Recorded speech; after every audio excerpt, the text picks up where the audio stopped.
Hello dear student, our question is the most stable conformation of n-butane is okay.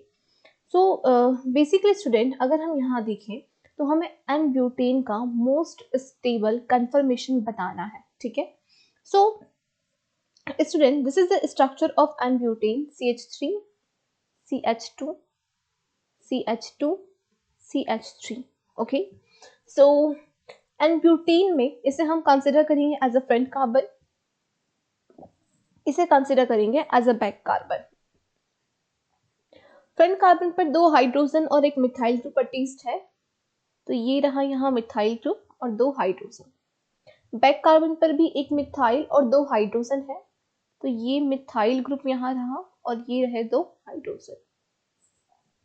Back carbon को हम क्या करेंगे, with the 60 degree angle rotate करेंगे. जैसे ही front पर तो ग्रुप्स सेम रहेंगे और बैक का हमने रोटेट किया तो CH3 ग्रुप आ जाएगा यहाँ पर, राइट. अगेन हम क्या करेंगे, इसे फिर से 60 डिग्री रोटेट करेंगे बैक कार्बन को.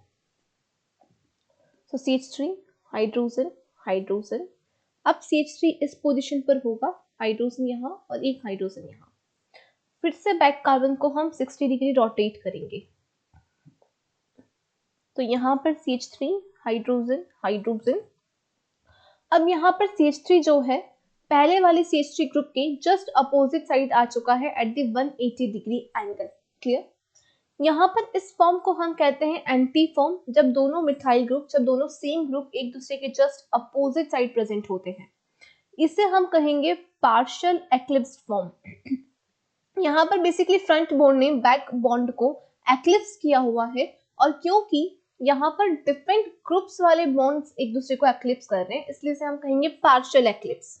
इसे हम कहेंगे गोज फॉर्म और इसे कहेंगे fully eclipse form, because front bond ने बैक बॉन्ड को एक्लिप्स किया हुआ है, लेकिन यहाँ पर सेम ग्रुप्स वाले बॉन्ड्स ने एक दूसरे को एक्लिप्स कर रखा है, इसलिए इसे फुली एक्लिप्स फॉर्म कहते हैं. क्लियर. सो अगर हम यहाँ स्टेबिलिटी की बात करें, सो एंटी फॉर्म सबसे ज्यादा स्टेबल होता है, बिकॉज यहाँ पर दोनों मिथाइल ग्रुप जो है एक दूसरे के अपोजिट साइड है, और मिथाइल ग्रुप को as a bulky group consider करते हैं. तो बल्की ग्रुप्स अगर एक दूसरे के अपोजिट साइड प्रेजेंट होंगे, इनके बीच में रिपल्शन बहुत कम होगा, और अगर रिपल्शन बहुत कम होगा तो स्टेबिलिटी बहुत ज्यादा होगी. और एंटी फॉर्म के बाद goes form will be more stable. Clear. अब बच्चों एक ऑप्शन में आपको दिया हुआ है स्क्यू फॉर्म. तो बेसिकली स्क्यू कन्फर्मर्स क्या होते हैं, जब आप इस मिथाइल ग्रुप को, बैक कार्बन को रोटेट कर रहे हो with 0 degree, with 1 degree angle और 2 डिग्री और 3 डिग्री और 4 डिग्री, राइट, और 5 डिग्री, तो इस तरह से एक इनफाइनाइट कन्फर्मर्स बीच में बन सकती है.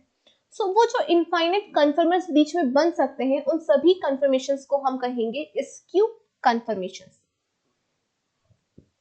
तो एंटी फॉर्म मोस्ट स्टेबल होगा, उसके बाद गोज फॉर्म, और उसके बाद स्क्यू फॉर्म ज्यादा स्टेबल होगी, और उसके बाद होगा पार्शियल एक्लिप्स्ड एंड देन फुली एक्लिप्स्ड. तो ये यहाँ पर स्टेबिलिटी का ऑर्डर रहता है.